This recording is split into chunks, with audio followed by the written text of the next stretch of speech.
तो आज की मुरली है साकार मुरली 22 तारीख की।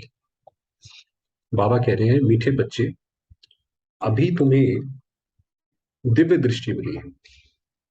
देखिए, ये बहुत सारे लोगों को ये कम समझ में आता है कि अंत में जब विनाश होगा तो उसमें बाबा के बच्चे कैसे जो है सेफ रहेंगे, बचे रहेंगे, और कैसे दुनिया वाले जो है उसमें जल मरेंगे। तो उन दोनों के बीच में डिफरेंस होगा ज्ञान का। तो आप देखिए, जैसे बाबा ने बोला कि अभी बच्चे तुम्हें दिव्य दृष्टि मिली है। दिव्य दृष्टि मिल गई कि ये पुरानी दुनिया तो खत्म होनी है, मगर नई दुनिया आनी है। तो ये ज्ञान ही जो है ये वास्तव में हमारा आखिरी में कवच होगा। इसीलिए गीता में हर जगह ज्ञान की बात करी है। तो बाबा कह रहे हैं, अभी तुम्हें दिव्य दृष्टि कौन सी मिली है? तुम जानते हो ये पुरानी दुनिया खत्म होनी है। दुनिया वाले तो ये सोचते हैं कि भाई ये दुनिया को कैसे बचाया जाए, कैसे करा जाए। बाबा कहता है ये दुनिया बच्चे खत्म होनी है, इसलिए इसे ममत्व मिटा देना, पूरा पूरा बलि चढ़ना। ये तो डूबता जहाज है, ये तो बस, ये तो अब डूबा कि कल डूबा। तो इसलिए जो है इसे ममत्व उठा लो, कोई फायदा नहीं। तो इसीलिए पूरा पूरा बलि चढ़ना। इसीलिए वो श्री कृष्ण ने उसको बोला कि भाई ये सारे के सारे जैसे मरे पड़े। दुनिया में इस वक्त जितने भी लोग हैं वो बेचारे इतने दुखी है, परेशान है। वो खुद ही ये आश करते रहते हैं कि भाई इससे अच्छा तो मर जाए, भगवान उठा ले इससे। तो इसलिए पूरा पूरा हमें क्या काम करना है, दुनिया खत्म होने वाली है, हमें बाबा पे पूरा पूरा बलि चढ़ना है। प्रश्न है, जो विनाशी बाप पर पूरा बलि चढ़े हुए बच्चे हैं उनकी निशानी क्या होगी? उसी के ऊपर बताया कि भाई अगर कोई अगर अब बाबा के ऊपर चढ़े हुए हैं पूरी बलि, तो उसकी निशानी क्या होगी? वह अपना पैसा आदि फालतू खर्च नहीं करेंगे, क्योंकि उन्हें ये नहीं लगेगा ना ये मेरा पैसा है। भाई अगर हमें लगता है ये मेरा पैसा है तो बाबा के ऊपर बलि कहाँ चढ़े। भक्ति मार्ग में दीपावली आदि पर कितना बारूद जलाते हैं, कितने पटाखे जलाते हैं, अल्पकाल की खुशी मनाते हैं। तुम जानते हो ये सब waste of time, waste of money और वेस्ट ऑफ एनर्जी है। इन सब में कुछ नहीं रखा हुआ। दुनिया में तो जो लोग जलाते हैं, वो जलाते तो क्या खुशी क्या मनाते हैं, वो दूसरों के सामने ये एग्जिबिट करते हैं कि हम देखो कितने पैसे वाले हैं, तो अपना अहंकार प्रदर्शित करते हैं। बाबा ने कहा ये सब जो है ये पटाखे जलाना प्रकृति को भी नुकसान करता है। बाबा ने कहा ये सब waste of time, waste of money और वेस्ट ऑफ एनर्जी है। यहाँ तुम्हें ऐसी खुशियां नहीं मनानी। हम सतयुग में जो जाएंगे, सतयुग में दीपावली मनाने के लिए कोई अलग से कुछ मनाना नहीं पड़ेगा। वहां तो हर रोज ही जैसे दीपावली है, तो सतयुग में कोई त्योहार नहीं मनाया जाता। हाँ, कोरोनेशन डे वगैरह मनाए जाते हैं। तो बाबा ने कहा इसलिए तुम्हें ऐसी खुशियां नहीं मनानी है, क्योंकि तुम तो वनवास में हो। भाई हम तो ये जो बहुत बताया गया कि वो राम के साथ सीता वनवास में चली गई, तो हम तो वनवास में। तुम्हें इन कांटों की दुनिया से फूलों की दुनिया में जाना है। तो हमें तो इस दुनिया से निकल कर दूसरी दुनिया में जाना है। इसलिए हमें इन चीजों की, हमें कोई ऐसी कोई जरूरत नहीं है कि कोई त्योहार आए तो हमारा मन खुश हो। क्यों भाई, हमारा तो हर रोज ही त्योहार है। बाबा की मुरली तो हमें रोज सुनने को मिलती है। बाबा कितनी बार कहता है, बाकी गीत चलाया तुम्हें पाके हमने जहां पा लिया है। आज जो मुरली जो है वो सेकंड पैराग्राफ से स्टार्ट करेंगे। तो बाबा कह रहे हैं, अभी तुम दशहरा मना रहे हो, फिर दीपावली हो जाती है। पहली बात ही बहुत गहरी है। दशहरा मना रहे हो, दशहरे में रावण को जलाते हैं, और उसके बाद दीपावली, जैसे नया युग आता है तो उसको दीपावली उसके लिए मनाई जाती है, इसलिए नए कपड़े पहनते हैं। तो दशहरा मना रहे हो माना अभी तुम रावण को मार रहे हो। तो रावण जब मर जाएगा तो फिर नई दुनिया सतयुग आएगा। तो इसीलिए बाबा ने कहा दीपावली हो जाती है। सतयुग में दीपावली नहीं मनाएंगे। अब ये देखिए कितनी गहरी बात है। लोग सोचते हैं भाई सतयुग तो अच्छी जगह है, वहां तो सारे के सारे त्योहार और ज्यादा मनाने चाहिए। वहां पे हर रोज ही त्योहार है, कोई अलग से। क्योंकि अगर दीपावली मनाएंगे तो क्या मनाएंगे। यहाँ तो दीपावली ये मनाते हैं कि भाई वो रावण को मारा, तो रावण को डिफाइन करते हैं। तो वहां पे तो ऐसा है ही नहीं कि कोई दुख की जरा सी भी कोई बात हो कि सीता जी को उठाया और रावण फिर ले गया, फिर रावण से बचा के लाया। तो वहां पे ये दुख की तो कोई बात ही नहीं है। तो बाबा ने कहा वहां दीपावली नहीं मनाएंगे। वहां लक्ष्मी स्वयं राज्य करती है, फिर उसकी बैठ पूजा नहीं करेंगे वहां पे। और ये भी नहीं है कि लक्ष्मी नारायण का राज्य होगा कि लक्ष्मी की लोग पूजा कर रहे हैं। पूजा भी लोग करते हैं तो कुछ इच्छा होती है। तो वहां पे जब इच्छा ही नहीं है, प्रजा की भी भरपूर है, उसे कुछ चाहिए ही नहीं, तो वो पूजा भी नहीं करेंगे। मनुष्य जो मंदिरों में रहते हैं वे देवताओं की बायोग्राफी को नहीं जानते। जो देवता होते हैं, कोई उनसे पूछो कि भाई ये कहाँ रहते हैं, इन्होंने क्या आकर किया, तो वो अवतार के रूप में कुछ कुछ तो बताएंगे, मगर आप थोड़ा सा गहराई में सवाल पूछेंगे तो नहीं बता पाएंगे। देखिए कितनी गहराई से बाबा बताता है कि बच्चे सतयुग में क्या होगा और क्या नहीं होगा, और तुम वहां कैसे रहते थे। तुम बच्चे जानते हो, तुम बच्चे हो रूप बसंत, माना हमारे अंदर ज्ञान भी है और बस रूप और वसंत दोनों है। और ज्ञान जीवन में भी धारणा है, गुणों की भी धारणा है, सिर्फ सूखा सूखा ज्ञान नहीं है। बाप कहते हैं मैंने भी शरीर धारण किया है, जैसे तुम आत्माओं ने शरीर धारण करके बैठी हुई हो तुम आत्माएं, वैसे मैंने भी शरीर धारण करा है, परंतु मेरा धारण करने का तरीका अलग है। अभी हमको दीपावली की खुशी नहीं होती क्योंकि हम वनवास में हैं। हम पियर घर से ससुराल घर जाते हैं, पियर घर से पहले परम धाम जाएंगे और फिर ससुराल घर सतयुग जाएंगे। बाबा ने कहला भेजा था 108 चत्ती वाला कपड़ा पहन, क्योंकि आपको पता है जब ब्रह्मा बाबा के तन में शिव बाबा आए तो बाबा के पास बहुत अच्छे अच्छे घर के बच्चे बच्चियां थे, बहुत अच्छे अच्छे घर के, जो बहुत अपने घर में, जिन्होंने अपने घर में एक बर्तन भी नहीं उठाया होगा, खिलाने वाली भी दूसरी एक आई रहती थी। तो बाबा ने कहा तो ऐसे से शरीर का भान कैसे निकले, तो बाबा ने कहा 108 चत्ती वाला, माना 108 जगह रफू करा हुआ कपड़ा पहनो तो देह अभिमान टूट जाए। इस समय तुम कांटों की दुनिया से फूलों की दुनिया में जा रहे हो। अब हम जो है कांटों की दुनिया से दूर है। कहते हैं पढ़ेंगे लिखेंगे होंगे नवाब, बाप कहते हैं मैं तुमको नर से नारायण बनाने, तो पुरुषार्थ ऊंच करना है। जब मैं पढ़ाता हूं तो क्यों पद खराब करते हो, जब भाई बाबा हमारे सामने खुद बैठ के पढ़ा रहा है और हम क्यों उसके अंदर अपना स्पेशल दिमाग लगाते हैं कि बाबा मुझे लगता है मैं तो नहीं ऊपर जा सकता, मेरा तो पार्टी खराब है, मेरे साथ ये नहीं है, मेरा वो नहीं है, ऐसा नहीं है, वैसा नहीं है। तो बाबा कहता है जब तुम क्यों फिर अपना पद खराब करते हो, जो मैं कह रहा हूँ उस पर चलते चलो, आंख बंद करके भी चलते चलो तो कोई दिक्कत नहीं। माता पिता को क्यों नहीं फॉलो करते हो, माना ब्रह्मा बाबा और मम्मा को क्यों नहीं फॉलो करते हो, जैसे ये बन रहे हैं वैसे तुम भी बनो। बाबा ने साक्षात्कार कराया है, जो अच्छी तरह पढ़ेंगे वह डिनाइस्टी में आएंगे। बाबा ने पहले साक्षात्कार कराया था, उसमें बाबा ये भी बताए थे कि ये फला जाकर वहां पे जाकर ये बनेगा, फला आत्मा जाके ये बनेगा। मगर फिर बाद में जिसको नीचे बोल देते थे तो वो तो बेचारा फंक हो जाता था, तो उसको तो बड़ी दिक्कत होती थी, तो बाद में बंद कर दिया। मगर बाबा ने कहा साक्षात्कार कराया है। तुम जानते हो हम पढ़ते हैं स्वर्गवासी बनने के लिए, लोग समझते हैं मनुष्य मरते हैं तो स्वर्गवासी होते हैं। दुनिया में तो लोगों को ये लगता है किसी के पास आप जाके बोलो कि भाई आपको स्वर्गवासी बनाए तो वो कहेंगे अरे भाई कैसी बात करते हो, तो बाबा कहते हैं ऐसा नहीं। तुम जानते हो बाबा ही आकर स्वर्ग में ले जाते हैं और रावण फिर नरकवासी बना देते हैं। तो राम और रावण की ये जैसे कथा है। मनुष्य कहते हैं हिंदू चीनी भाई भाई, फिर एक दो को दुख देते रहते हैं। तुम जानते हो मात पिता से सुख घनेरे मिल रहे। बाबा ने कहा हमें जो है शिव बाबा से और ब्रह्मा माँ, उन दोनों से जो है सुख घनेरे मिल रहे हैं। फिर धीरे धीरे कला कमती होती जाती है सतयुग में। कहते हैं चढ़ती कला तेरे भाने सर्व का भला, माना जो हम जब चढ़ते हैं, हमारी जब कला ऊपर जाती है तो उसमें सर्व आत्माओं का भला हो जाता है। कैसे, भाई हमारा हम ऊपर जो चढ़ते हैं वो हम सतयुग में जाने के लिए चढ़ते हैं, और जो बाकी आत्माएं हैं उनको ये रहता है कि भाई ये दुख की दुनिया से हमें मुक्ति मिले, यहाँ तो हम परेशान हो गए, तो उन्हें मुक्ति मिल जाती है, तो ऐसे वो सर्व का भला हो जाता है। तो अभी सबका भला होता है, कोई नरक से निकल स्वर्गवासी बनते हैं, वही बताया जैसे हम अपनी बात, और कोई शांति धाम निवासी बनते हैं, तो भला हो गया। भाई ये दुख की दुनिया हो गई है, यहाँ दुख ही दुख है, सब कुछ ऐसा है, इससे मुक्त होते हैं तो भला हो गया।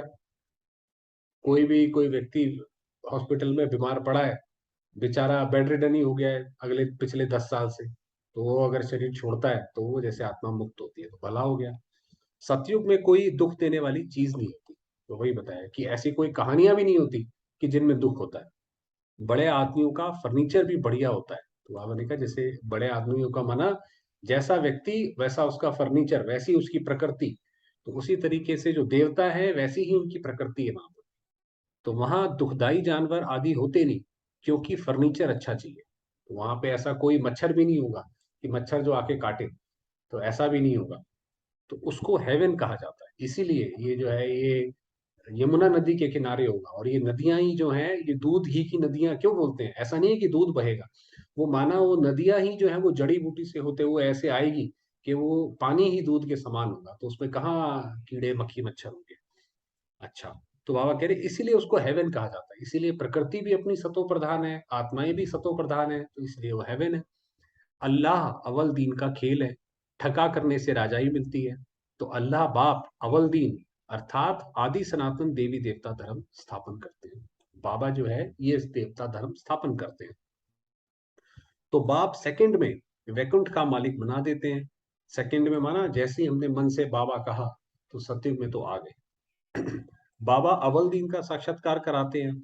ऐसे नहीं बच्चे कहें हम साक्षात्कार में जाए तो बाबा साक्षात्कार पहले कराते थे। तो बाबा कहता मगर ऐसा नहीं है कि हम आश करो कि तुम आश करो कि भाई हमें साक्षात्कार हो, ऐसा नहीं। बाबा ने कहा ध्यानी से ज्ञानी मुझे प्रिय है, कि ध्यान में जो जाने वाले बच्चे हैं उनसे ज्यादा जो मुझे ज्ञानी बच्चे हैं जिनके अंदर धारणाएं हैं, जो दूसरी आत्माओं का भी भला करते हैं अपना भी भला करते हैं, बाबा ने कहा वो मुझे प्रिय है। ध्यान में माया प्रवेश करती है, क्योंकि ध्यान क्या चीज है, जैसे मान लीजिए हम कोई सपना देखते हैं, सपने में जैसा हम सोचते हैं वैसा होता जाता है। तो इसी तरीके से जब ध्यान में भी गए, सूक्ष्म वतन में भी गए, तो बाबा क्या बोल रहे हैं वो हमें तब समझ आएगा जब बुद्धि हमारी बिल्कुल क्लीन क्लियर होगी, उसमें हमारी अपनी कोई झुकाव नहीं होगा। ज्ञान में माया नहीं आती है। जो नौदा भक्ति करते हैं उनको बाप साक्षात्कार कराते हैं। भक्ति में भी जो नौदा भक्ति करते हैं, भगवान भगवान करते रहते हैं, यहाँ कोई नौदा भक्ति नहीं की जाती है। छोटी छोटी बच्चियों को साक्षात्कार हो जाता है, पहले तो बहुत होता था ऐसे साक्षात्कार। यहाँ तो कहा जाता है अगर ध्यान की आदत पड़ गई तो पढ़ाई नहीं पढ़ सकते, क्योंकि ध्यान की आदत पड़ गई तो बार बार आत्मा तो कहती है मैं सत्युग जा रही हूँ, सत्युग में बैठी हूँ। तो वो क्या होता है फिर उसको मुरली में ज्यादा इंटरेस्ट आता नहीं। उसको लगता है अभी मैं सत्युग में जाऊं, श्री कृष्ण को देखूं, नारायण को देखूं, तो वहीं पे ही घूमती रहती। तो शुरू में कितना ध्यान के प्रोग्राम ले आते थे, परंतु आज है नहीं। माना शुरू में कितने ध्यान में जाते थे। ज्ञानी तू आत्मा, किसी को किसी बात में संशय नहीं आता। संशय आया, पढ़ाई छोड़ी, गोया बाप को छोड़ा। माना संशय माना कि शक, कि भाई जो ज्ञानी आत्मा होगी उसको जब उसका पूरा ज्ञान हो गया तो उसको किसी बात में संशय नहीं आएगा, ये होता है नहीं होता है, ये कैसे होता है वो कैसे होता है। अब सूर्यवंशी देवी देवताओं की राजधानी स्थापन हो रही है, और धर्म स्थापक कोई राजधानी स्थापन नहीं करते। वह तो जब धर्म की वृद्धि हो जाती है तब राजाई चलती है। तो ये जो राजाई की जो स्थापना है वो सिर्फ शिव बाबा करते हैं, बाकी कोई धर्म स्थापक आकर राजाई नहीं करते हैं स्थापित। तो तुम अब विश्व का मालिक बन रहे हो। कोई नया आए तो पूछो परमपिता परमात्मा से तुम्हारा क्या संबंध है, क्योंकि भगवान से तो लोग बहुत अलग अलग तरीके के संबंध निभाते हैं। कोई कहता है वो मालिक है ना, कई सारे धर्मों में कहता है वो मालिक है, किसी और धर्मों में उसको गुरु कहा जाता है। बाबा ने कहा ऐसी पूछो कि उस परमात्मा से तुम्हारा क्या संबंध है, कहेंगे बाबा है। बाबा स्वर्ग स्थापन करते हैं और रावण नरक बनाते हैं। जिसने स्वर्ग बनाया उसकी पूजा करते हैं, जिसने नरक बनाया उसको जलाते हैं। तो बाबा ने कहा ये तो नॉर्मल है, क्योंकि नरक में मनुष्य काम चिता पर जलते हैं तो गुस्से में आकर रावण को जलाते हैं। तो हम जैसा रावण के साथ करते हैं रावण भी हमारे साथ वैसे ही करता है। तो क्योंकि जो काम चिता पे जो विकार में जब आत्मा जाती है तो वो जलती तो है ना, उसको दुख परेशानी तो होती है, चाहे शुरुआत में ना हो बाद में तो होती है, चाहे उसकी किसी भी वजह से बाद में जाकर तो वही हालत होती है। तो बाबा ने कहा इसलिए वो काम चिता पर जलाता है और तुम उसको वैसे जलाते हो। परंतु रावण जलता नहीं है, सिर्फ कहते हैं परंपरा से चला आता है। भाई किसी से आप पूछो कि रावण को कब से जला रहे हो, कहते जी ये तो परंपरा से चला आया है। परंतु परंपरा का अर्थ नहीं जानते। परंपरा माना कितनी पुरानी। तो दुश्मन की एफिसी जलाते हैं, रावण को भला क्यों जलाते हो, क्योंकि रावण तुमको जलाते हैं। जैसे दुश्मन की जलाते हैं तो रावण हमारा दुश्मन हुआ ना, मगर वो दुश्मन कैसा है ये समझ आता ही नहीं है। तुम रावण को जलाते हो परंतु मनुष्य कुछ भी नहीं जानते। सतयुग में तो संपूर्ण निर्विकारी होते हैं, तो वहां रावण को नहीं जलाते। तो वहां पे जब रावण राज्य ही नहीं है तो रावण को भी नहीं जलाते। तो जब हम ही परेशान नहीं है तो रावण को भी नहीं जलाते। उसको कहा जाता है वाइसलेस वर्ल्ड, माना वाइसलेस, उसमें वहां पे कोई भी वाइसेस नहीं है, कोई भी विकार नहीं है। हम पैराडाइज वासी बनने के लिए बाप से स्वर्ग का वस्सा ले रहे हैं। श्राप देने वाला है रावण। अब रावण किसको कहा जाता है, अब बात तो ये है कि जैसे आप देखिए कई चीजें सिंबलिज्म के थ्रू बनाई जाती है ना, जैसे हम कल बात कर रहे थे, किसी व्यक्ति को आपने बहादुर बनाना है तो उसकी आप फोटो शेर के साथ बना देंगे। तो उसी तरीके से रावण के 10 सिर दिखाए तो 10 ही क्यों दिखाए, 11 क्यों नहीं दिखाए, 9 क्यों नहीं दिखाए। तो उसका वास्तव में उसका महत्व है कि 5 विकार स्त्री के और 5 विकार पुरुष के, तो ये 10 जैसे कि सिर हो गए उसके। तो जब ऐसी अवस्था हो गई, सारे संसार में स्त्रियों में भी विकार आ गए, पुरुषों में भी विकार आ गए, तो वो सृष्टि जो है वो रावण राज्य हो गई। सतयुग में ये विकार नहीं थे, सन्यासी तो बाद में आते हैं, अभी तो देवता धर्म है, ये बताया बाबा ने। बाकी अभी 2 मिनट रह गए हैं, चलिए थोड़ी देर वरदान और पढ़ लेते हैं। तो बाबा ने वरदान दिया, अपने ऑक्यूपेशन अपने ऑक्यूपेशन की स्मृति से सेवा का फल और बल प्राप्त करने वाले विश्व कल्याणकारी, कि जो हमारा ऑक्यूपेशन है उससे बल प्राप्त करो। कैसे? कोई भी काम करते अपना ऑक्यूपेशन कभी नहीं भूलो। कोई भी काम करो, ऑफिस में, घर में, जो भी काम करते हैं, तो हमारा धंधा क्या है वो ना भूलो। जैसे पांडवों ने गुप्त वेश में नौकरी की, लेकिन नशा विजय का था। आपको पता है ना, पांडव अज्ञातवास में थे। ऐसे आप भल गवर्नमेंट सर्वेंट हो, नौकरी करते हो, लेकिन नशा रहे मैं विश्व कल्याणकारी हूं। तो ये हमेशा अंदर, कुछ भी हम कार्य करें, कैसा भी करें, मगर अंदर ये जरूर हमारे मन में हो कि मैं विश्व कल्याणकारी हूं। तो इस स्मृति से स्वतः समर्थ रहेंगे, और सदा सेवा भाव होने के कारण सेवा का फल और बल मिलता रहेगा। ऐसा रखेंगे कि मैं विश्व कल्याणकारी हूँ, तो जो हम काम करेंगे उसमें एक तो सफलता हासिल होगी, और सेवा का भी बल मिलेगा। गाया हुआ है भावना का फल मिलता है, तो आपकी सेवा भावना अनेक आत्माओं को शांति और शक्ति का फल देगी। तो जब हम ये रखेंगे तो आत्माएं जो भी हमारे संपर्क में आएंगी, उनको जैसे शांति की अनुभूति होगी। स्लोगन दिया, गॉडली स्टूडेंट स्वरूप, कि हम गॉडली स्टूडेंट हैं, सदा स्मृति में रहे तो माया आ नहीं सकती। जैसे स्टूडेंट होता है, उसके तो पेपर होते रहते हैं, कभी कहीं से पेपर, कभी कहीं से पेपर, तो हम भी गॉडली स्टूडेंट हैं, हमारे भी माया अलग अलग तरीके से पेपर लेती रहती है, ऐसे। चलिए समय हुआ है, थोड़ी देर बाबा पे।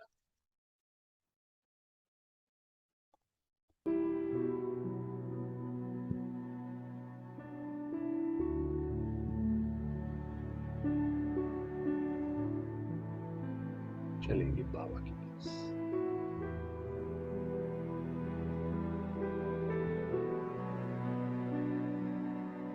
मैं आता हूँ, जूते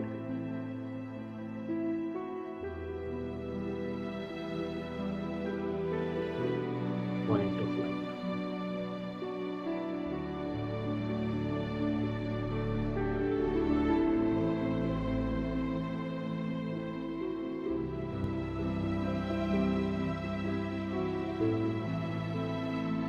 शांति की किरणें चारों तरफ फैलाई।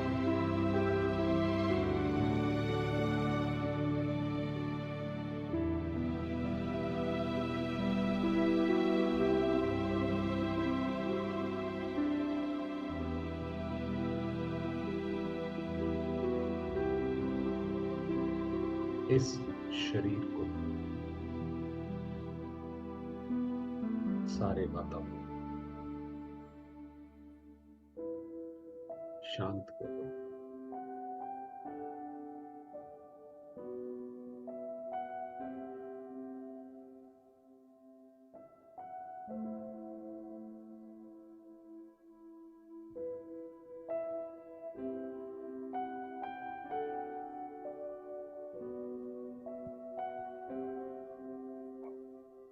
शिव बाबा निराकार,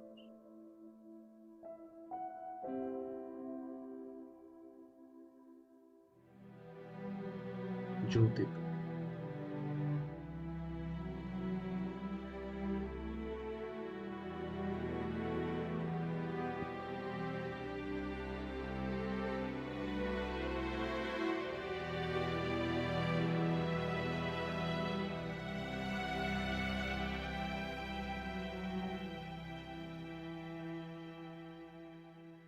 कल्याणकारी, गीता ज्ञान प्रदाता, मेरे पिता,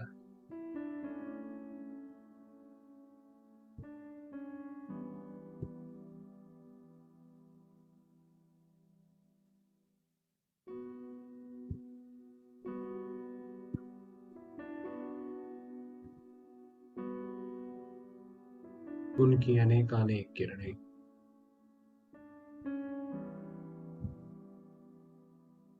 उनका स्नेह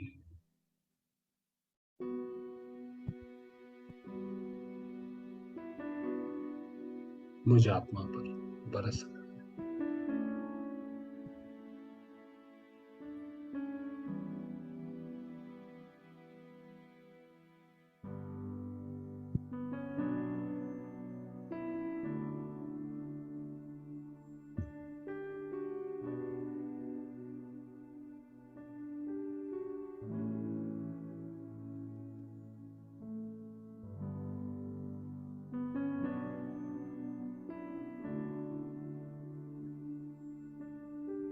मैं आत्मा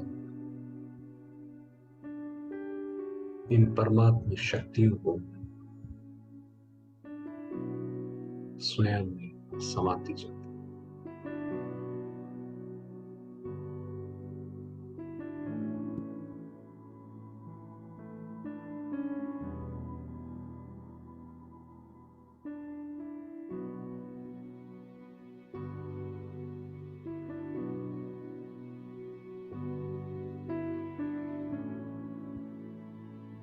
मैं आत्मा संपन्न हूँ,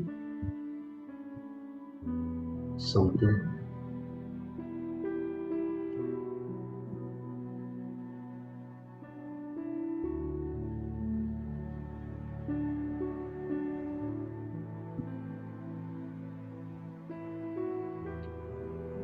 बाबा की छत्र छाया के नीचे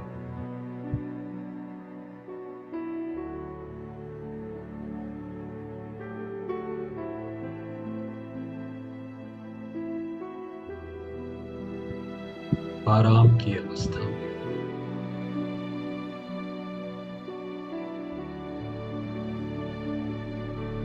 मेरा मन शांत है।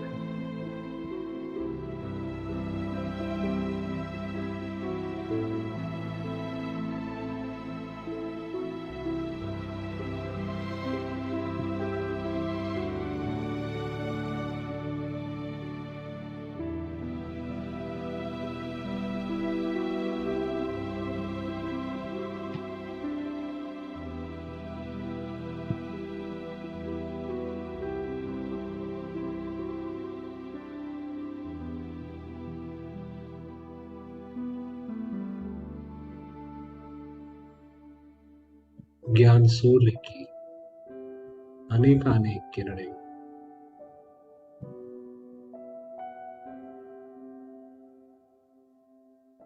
मुझ आत्मा पर पड़कर सारे संसार में फैल रही।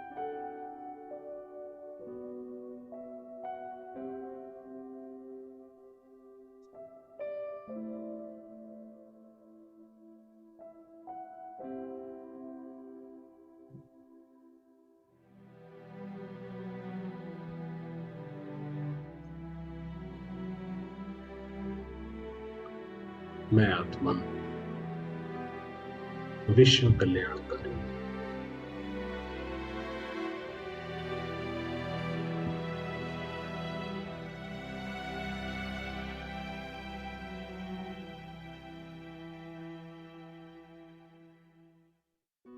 सर्वात्माएं ज्योतिर्बिंदु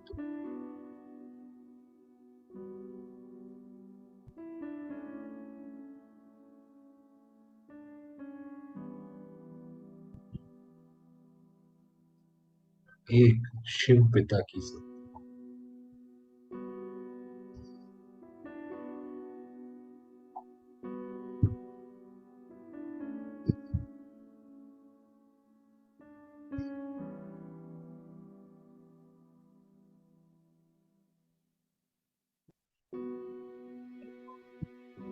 अपने पिता की ओर, परम धाम की ओर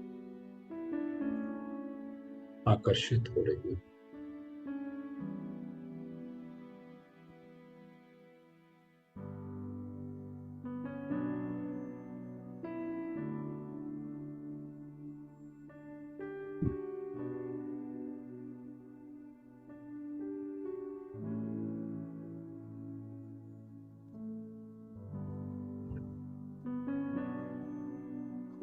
सारे संसार में शांति व्याप्त